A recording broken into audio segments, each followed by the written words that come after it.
स्वाती गोडसे आपण पाहताय news 18 Lokmat speed news मध्ये आपल्या सगळ्यांचं स्वागत। आणि आता बघत अनेक महत्त्वाच्या बातम्यांचा वेगवान आढावा। सुरुवातीला बातमी मुख्यमंत्री उद्धव ठाकरेंच्या दौऱ्याची। मुख्यमंत्री उद्धव ठाकरे आज सातारा जिल्ह्यातील पूरस्थितीचा आढावा घेणार आहेत। मुख्यमंत्री पाटण तालुक्यातील पूर परिस्थितीची पाहणी करतील। तसंच महापुराने बाधित झालेल्या लोकांच्या निवारा छावणीला देखील ते भेट देऊन त्यांच्याशी संवाद साधणार आहेत।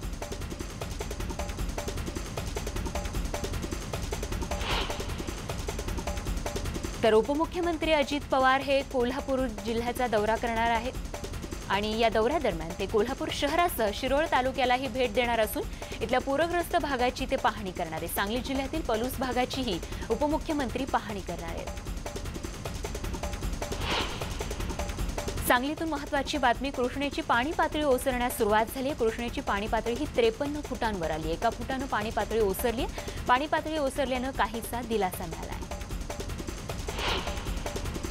रायगड जिल्ह्यात दरड कोसळून 4 दिवस झाले, मात्र अजूनही 4 दिवस उलटून गेलेले आहेत, पण अजूनही प्रशासनाकडून ठोस निर्णय जो आहे तो झालेला दिसत नाहीये।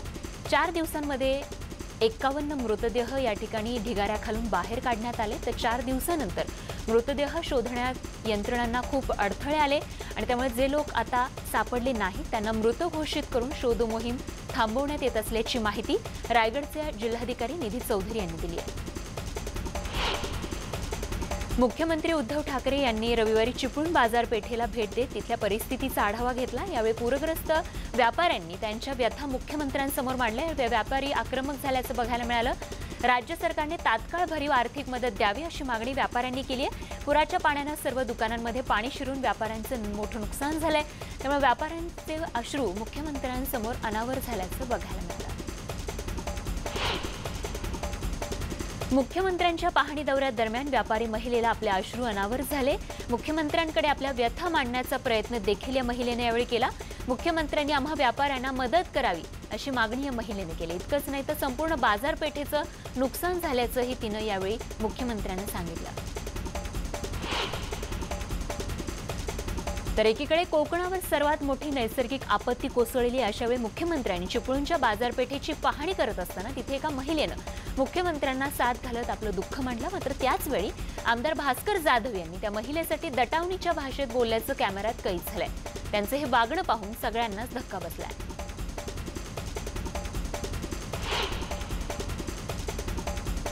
तर यावेळी पूरग्रस्तांशी संवाद साधत असताना मुख्यमंत्र्यांनी आश्वासन दिलेलं आहे, सरकार म्हणून जे काही करणं आवश्यक आहे ते आम्ही करू असं आश्वासन मुख्यमंत्र्यांनी पूरग्रस्तांना दिलेलं आहे।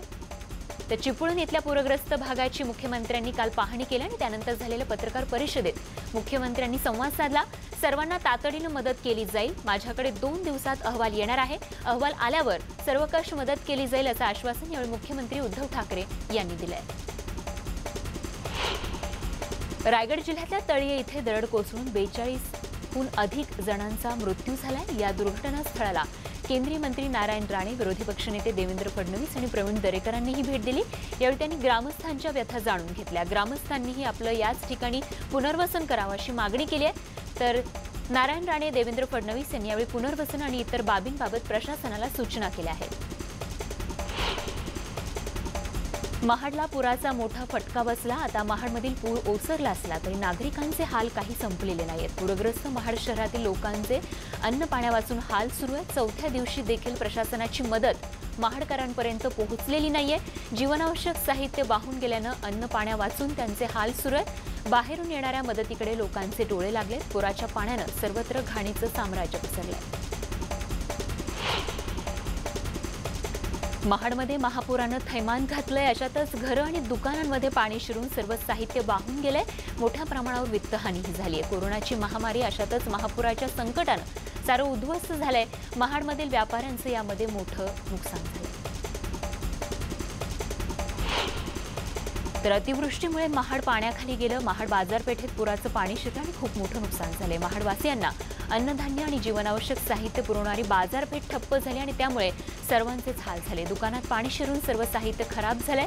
दुकानातला आता गाळ आणि चिखल काढण्याचं काम जे आहे ते नागरिक करतायत। 4 दिवसांहून अधिक खरं तर कित्येक तास झालेले आहेत। हा चिखल जो आहे तो काढण्याचं काम जे आहे ते आता पूर ओसरल्यानंतर नागरिकांकडून सुरू आहे।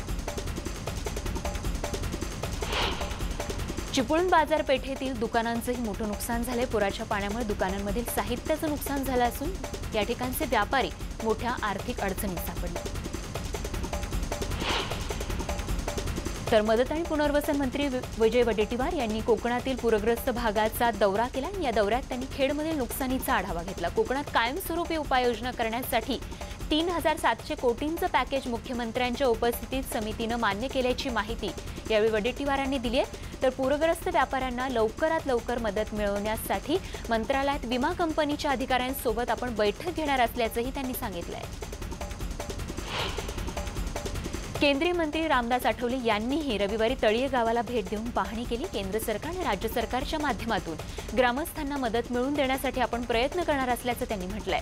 धोकादायक ठरू शकणाऱ्या वस्ती आणि गावांचा सर्वे करून पुनर्वसन करण्यासाठी पाठपुरावा करणार असल्याची ग्वाहीही आठवलेंनी दिली आहे।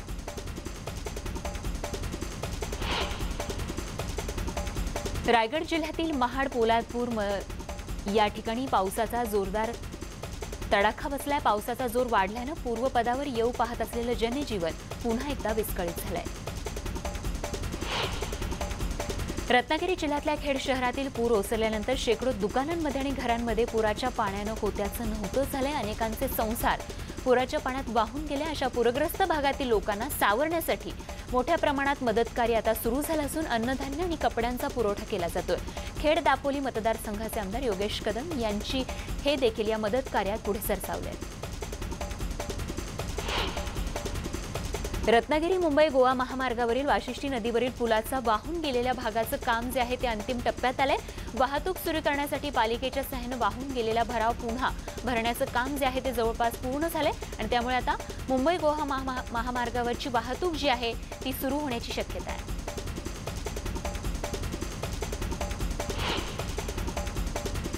सांगली शहरातील कृष्णा नदीची पाणी पातळी सध्या 55 फुटांवर आहे आणि आता पाणी कृष्णेचं ओसरू लागलेलं आहे ते 53 फुटांवरती आल्याचं बघायला मिळते। काल पाणी पातळी 55 फुटांवर होती तर शहरात जवळपास 60% शहर कृष्णेच्या पुराच्या विळख्यात सापडलं होतं। तर ताकारी आणि भिलवडी या ठिकाणी कृष्णा नदीची पाणी पातळी ओसरू लागलेली आहे। तर सांगली शहरात आलेल्या पुरानं 2005 मध्ये आलेल्या महापुराची पुनरावृत्ती झाल्याचं बघायला मिळालं। इस्लामपूरहून सांगलीला जाणारा मार्ग बंद आहे आणि त्यामुळे आसपासच्या शेतांमध्ये 2 दिवसानंतरही पुराचं पाणी तसंच आहे। मात्र पुराच्या पाण्यामुळे पिकांसह शेतीची माती खरवडून गेल्यानं मोठं नुकसान झालंय। सांगलीमधल्या पुराची दाहकता आता समोर येऊ लागलेली आहे। या ठिकाणी ग्रामीण भागातही हजारो शेतकऱ्यांचं पुरामुळे प्रचंड नुकसान झालंय। शहाबुद्दीन मुल्ला यांचा कुक्कुटपालनाचा व्यवसाय आहे। पूर्ण वाढ झालेले तब्बल 16,000 कोंबड्या या पुरात बुडून मृत झाल्यामुळे त्यांचं मोठं आर्थिक नुकसान झालंय। साताऱ्यातील भूस्खलनात आतापर्यंत 22 मृतदेह बाहेर काढण्यात आले। शनिवारी रात्रीपासून पाऊस कमी झाल्यानं बचाव कार्य वेगानं सुरू आहे। संपूर्ण गावावर दुःखाचा डोंगर कोसळलाय। सातारा जिल्ह्यातील पश्चिम भागात पावसाचा जोर असल्यामुळे दरड कोसळण्याचं सत्र सुरूच आहे। महाबळेश्वर तापुळा रस्त्यावर मागच्या 2 दिवसात चिखली, महारोळी, कापशी या 3 वेगवेगळ्या ठिकाणी दरड कोसळण्याची घटना घडली। त्यामुळे महाबळेश्वर तापुळा रस्ता वाहतुकीसाठी बंद आहे। प्रशासनाकडून जेसीबीच्या मदतीनं दरड हटवण्याचं काम सुरू आहे। कोल्हापूर जिल्ह्याला जो महापुराचा फटका बसला त्याची आपण फक्त पाहणी करायची का, उपाययोजना कधी करणार असा सवाल राज्यसभेचे खासदार संभाजीराजे छत्रपती यांनी उपस्थित केलाय। कोल्हापूरमधल्या महापूर आलेल्या भागाची त्यांनी पाहणी केली आणि पूरग्रस्तांशी संवाद साधला। त्यानंतर ते पत्रकारांशी बोलत होते। कोल्हापूर जिल्ह्यात ग्रीन कॉरिडॉर निर्माण केला पाहिजे, ज्या ठिकाणी पाणी साठतं त्यावर ठोस उपाययोजना केल्या पाहिजेत अशी मागणी करत संभाजीराजे छत्रपती यांनी राज्य सरकार असेल किंवा केंद्र सरकार असेल त्या सरकारनं आर्थिक पॅकेज जाहीर करावं अशी मागणी त्यांनी केली आहे। कोल्हापूर जिल्ह्यात महापूर उतरत असताना आता महापुराचं पाणी ओसरत असताना शिरोळ तालुक्यात मात्र पाण्याची पातळी वाढत चालल्याचं चित्र काल बघायला मिळालं। अनेक गावांमध्ये महापुराचं पाणी शिरल्यामुळे नागरिकांचं स्थलांतर करण्यात आले आणि अकिवाट या गावातील जनजीवनही विस्कळीत झालं होतं। त्यामुळे त्या ठिकाणच्या नागरिकांना देखील सुरक्षित स्थळी हलवण्यात आलंय। कोल्हापूर जिल्ह्यातील नेसरी महावितरणचा जिगरबाज कर्मचारी यानं मोठी कामगिरी केली आणि सध्या त्याच्या कामगिरीचं सर्वत्र कौतुक होत आहे। हर्ष सुदर्शन असं त्यांचं नाव आहे। त्यांनी धोकादायक पुराच्या पाण्यातून पोहत जाऊन नेसरी घटप्रभा नदी नजीकच्या 12 गावांचा खंडित झालेला विद्युत पुरवठा पुन्हा सुरळीत केलाय।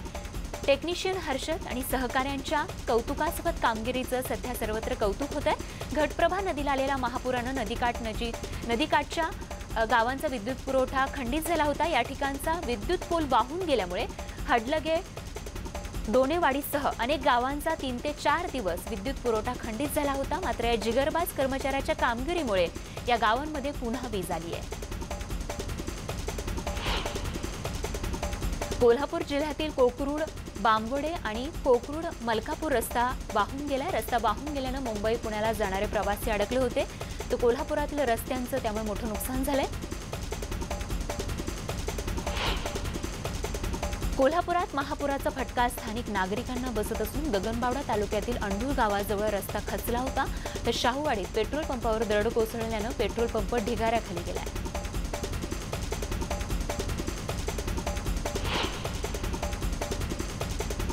अमरावती जिल्ह्याच्या विदर्भातली ही बातमी अमरावतीत गेल्या 4 ते 5 दिवसांपासून मुसळधार पाऊस सुरू आहे। त्यामुळे जिल्ह्यातील काही भागात शेतकऱ्यांच्या शेतात 4 ते 5 फूट पाणी साचल्यानं शेतकऱ्यांच्या शेतातील संपूर्ण पीकच नष्ट होण्याच्या मार्गावर आहे। राज्याचे कृषी मंत्री दादा भुसे यांनी नुकसानग्रस्त भागाचा दौरा केला। या शेतकऱ्यांनी त्यांच्याकडे मदतीची मागणी केली आहे। तर शेतकऱ्यांना नुकसान भरपाई देण्यास टाळाटाळ करणाऱ्या विमा कंपन्यांवर गुन्हे दाखल करण्याचे आदेश कृषी मंत्री दादा भुसे यांनी यावेळी केलेत। शेतकऱ्यांच्या तक्रारींवर अचानक विमा कंपनीच्या कार्यालयाला त्यांनी भेट दिली। यावेळी त्यांनी तसे आदेश दिले।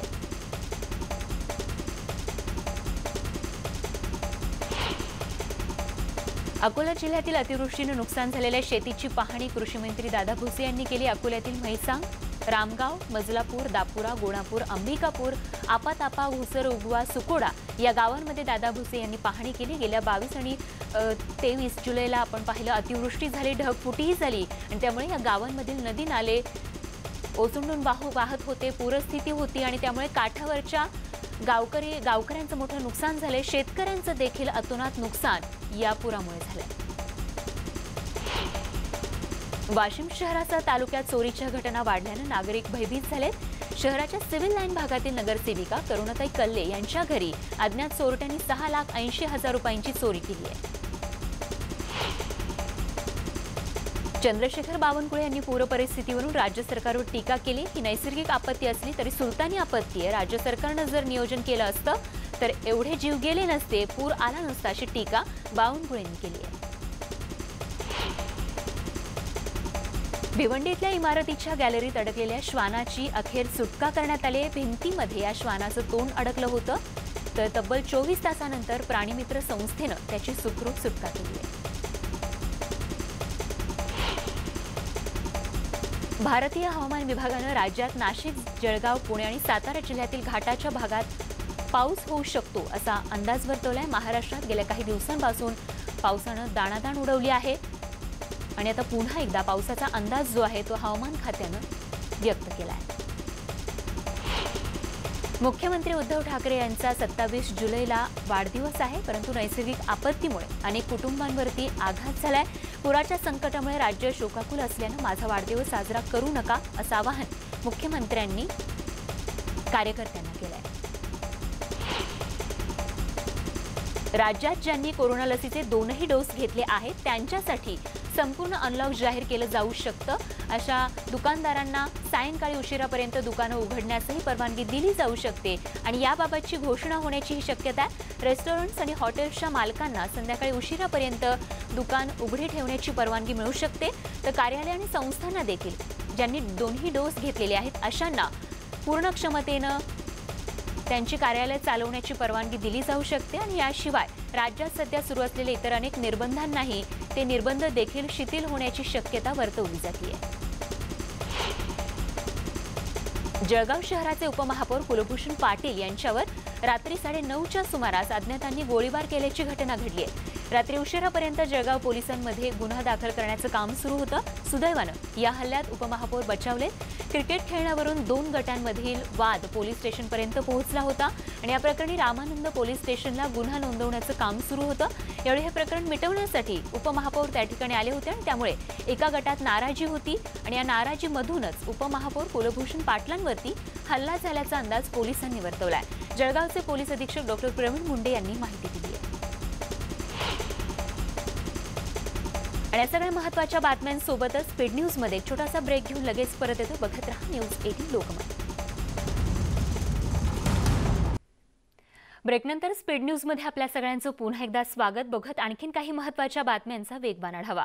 परळीमध्ये भाजप नेत्या पंकजा मुंडेंच्या वाढदिवसानिमित्त त्यांना शुभेच्छा देण्यासाठी परळी शहरात कार्यकर्त्यांकडून बॅनरबाजी करण्यात आली आहे. पण पंकजा मुंडेंच्या वाढदिवसाच्या शुभेच्छा बॅनरवर भाजपच्या एकाही नेत्याचा फोटो बघायला मिळत नाहीये. त्यामुळे पंकजा मुंडेंच्या समर्थकांमधील नाराजी पुन्हा एकदा उघड होताना दिसतीये.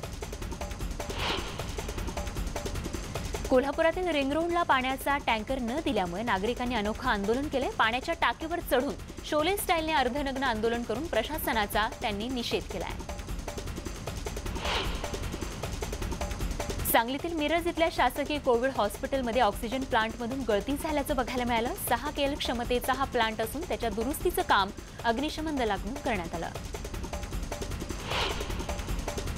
केंद्र सरकारने ओबीसी समाजाची जनगणना होणार नाही असं स्पष्ट केल्यानंतर आता मराठवाड्यातील ओबीसी नेते आक्रमक झाले. ओबीसी आरक्षणाचा प्रश्न सुटला नाही तर गल्लीपासून दिल्लीपर्यंत आंदोलन करण्याचा इशारा ओबीसी नेते बाळासाहेब सानप यांनी दिला. ओबीसी आरक्षणाच्या मुद्द्यावर जय भगवान संघाच्या वतीनं ओबीसी नेते बाळासाहेब सानप यांनी मराठवाड्यात विविध संघटना एकत्र करत ओबीसी जनजागरण मोहीम सुरू केली आहे. गडचिरोलीतून बातमी आहे. गडचिरोली जिल्ह्यात माओवाद्यांच्या विरोधात जवानांकडून अभियान सुरू आहे. भर पावसात जवान या माओवाद्यांचा सामना करतायत. जीव धोक्यात घालून तुडुंब वाहणाऱ्या नदीतून हे जवान वाट काढत आहेत. जिल्ह्याच्या अतिदुर्गम अतिसंवेदनशील भागात माओवाद विरोधी अभियान सुरू आहे.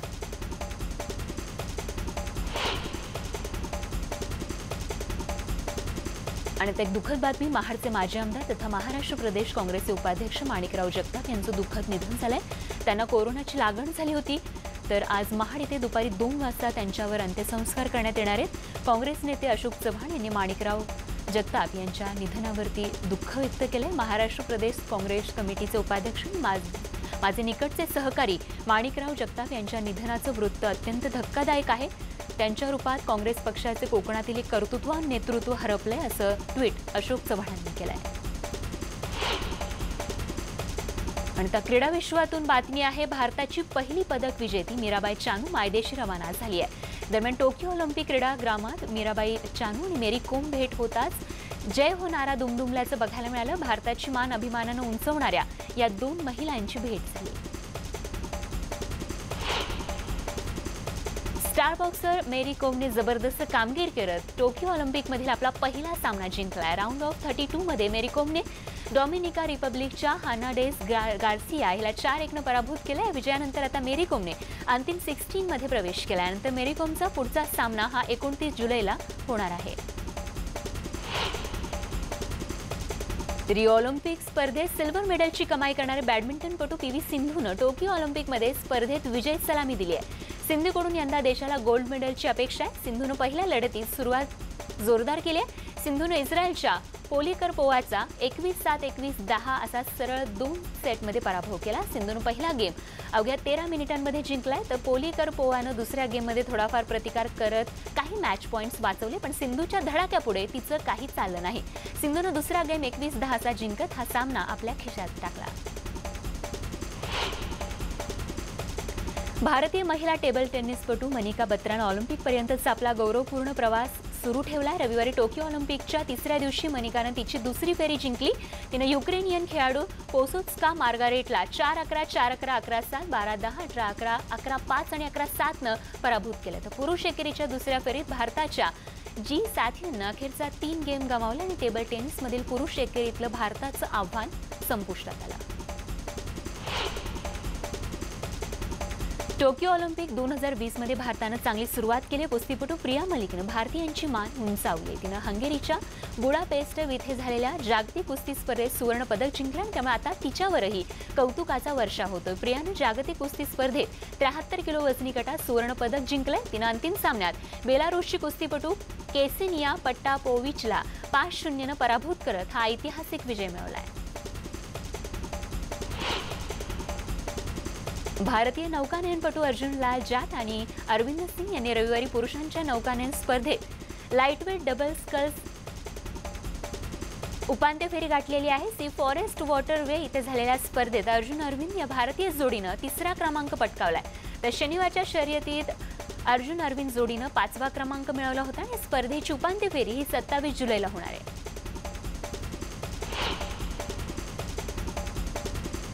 श्रीलंकेविरुद्धच्या पहिल्या T20 मध्ये टीम इंडियानं धमाकेदार विजय मिळवलाय। भारतानं 38 धावांनी श्रीलंकेचा पराभव केला। विशेष म्हणजे वन डे सिरीजमध्ये संघर्ष करणाऱ्या भुवनेश्वर कुमारला T20 सिरीजमध्ये सूर गवसलाय। भुवीने 3.3 ओव्हरमध्ये या ठिकाणी 22 रन देऊन 4 विकेट घेतल्या, तर दीपक चहलनं 2 विकेट मिळवल्या। आणि सगळ्या महत्त्वाच्या बातम्यांसोबतच स्पीड न्यूजमध्ये वेळ झाली इथेच थांबण्याची। ताज्या अपडेट्ससह लगेच परत येतो। जाता जाता महत्त्वाची आठवण, मास्क लावा, काळजी घ्या, सुरक्षित रहा आणि ताज्या बातम्यांसाठी बघत रहा न्यूज 18 लोकमत।